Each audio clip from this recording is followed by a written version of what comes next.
сакала пред да се останам на тоа што не сум има, само да покажам дека сето тоа што уважаваме беше, што не може да бъде включено, како и самата дефиниция за економическа дискриминация, така да се върнем още по-според стратегии, за да може по-точно да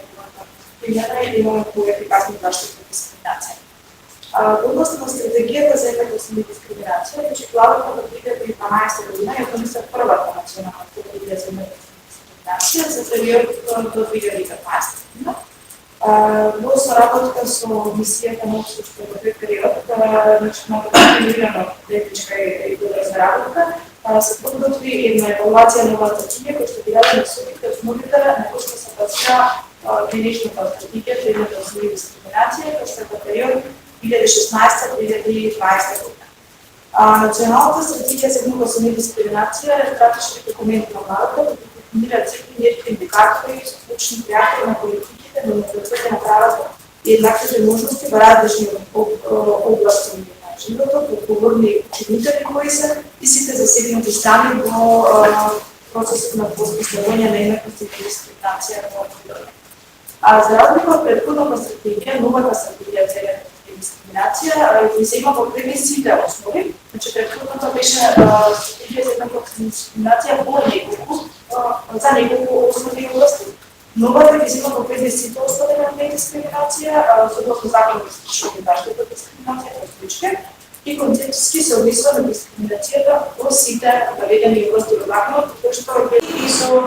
новиот закон за спречување заштита од дискриминација и продвигање на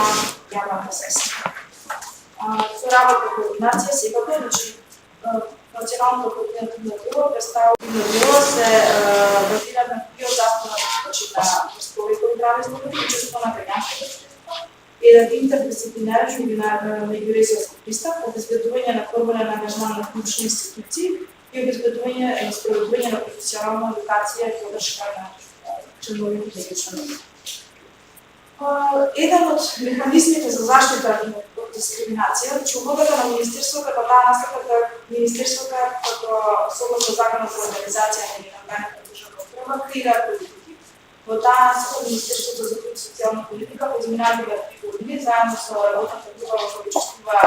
граѓански сектори и организации, кој подготви овој нов закон за спречување заштита од дискриминација, кој што е согласен не само со сите директиви, со сите меѓународни стандарди, со сите засегнати страни и е добар закон кој што се надеваме што го според дијагностички статистики ќе обезбеди една подобра и поефикасна заштита и превенција од дискриминација. Значи во таа насока улогата на Министерството и координацијата секако, значи на координатор на националното координативно дело е директор на Министерството за социјална политика. Механизмот за заштита од дискриминација е регулиран по Законот за спречување заштита од дискриминација, еден од механизмите, меѓу друг механизам е Народен правобраник, кој што е регулиран со Законот на Народен правобраник, и правниот заставник, кој што постапува по дискриминација самите присуствува на пол, кој што е регулиран пак во Законот за еднакви должности на жени и мажи. Во овој закон за спречување заштита од дискриминација, значи регулиран е механизмот за формирањето и постапувањето на Комисијата за заштита од дискриминација. Во новиот закон значи има доста измени во насока на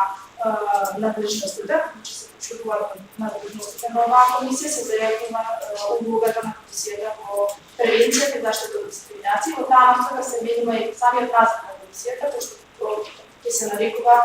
по објавување на законот за длъжности комисија за спречување и заштита од дискриминација. Значи се дава една област на самата превенција, кој што е надлежност на комисијата да работи. Се најмнуваат условите за избор на членови на комисијата, односно тоа што досега во постоечкиот закон се бараше само високо образование или општи услови, че сега се бари конкретно работно искуство за да може да се биде член на комисијата, но со 7 години работно искуство во областа на човековите права, од кои што најмалку 5 години во областа на еднаквост и дискриминација. Комисијата со новиот закон станува професионална комисија, значи добиваат статус на функционери, затоа што информира и бидат лично собрание, така да нема да може веќе да бидат членови на комисија и да работат на нешто друго 8 часа, туку ќе треба да се фокусираат 8 часа на ова што е предвидено на работа научи заштита, превенција и заштита од дискриминација. Ние ги одработи статус на кој се функционира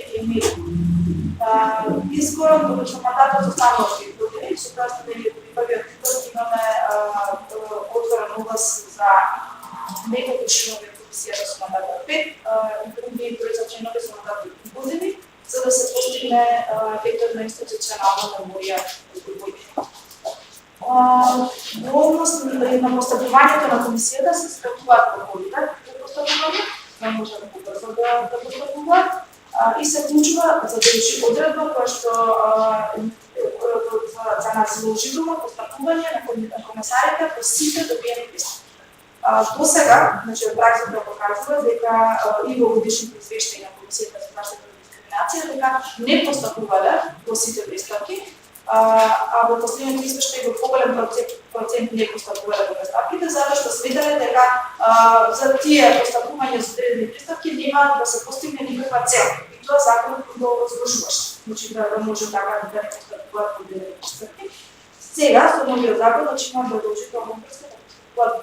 пристапки без разлика како ќе биде исходот, дали на крај ќе утврдат или нема да утврдат дискриминација, или како мора да ја спроведат целосната постапка. Исто така се воведува и задолжително инициирање на прекршечни постапки, односно Комисијата за заштита од дискриминација како издаде мислење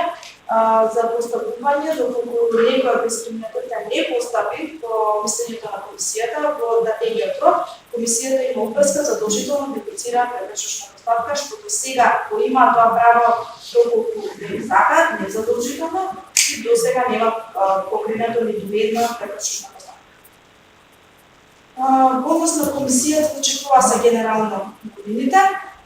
Националното координативно тело за работа и поддршка на ОПС почна веќе да подготвува материјали и анализи во насока на поддршка на институциите за полесна примена и имплементација на новиот закон за спречување и заштита од дискриминација. Подошно, значи, имаме наредна средба за интерсекцијската дискриминација, како и имаме средба и во делот на ситуацијното тестирање, кој што се вовидува во законот како нов доказ на судска постапка, како невистијата да се воведува и во однос на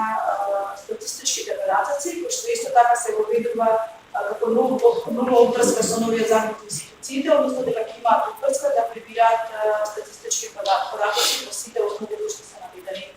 во закон.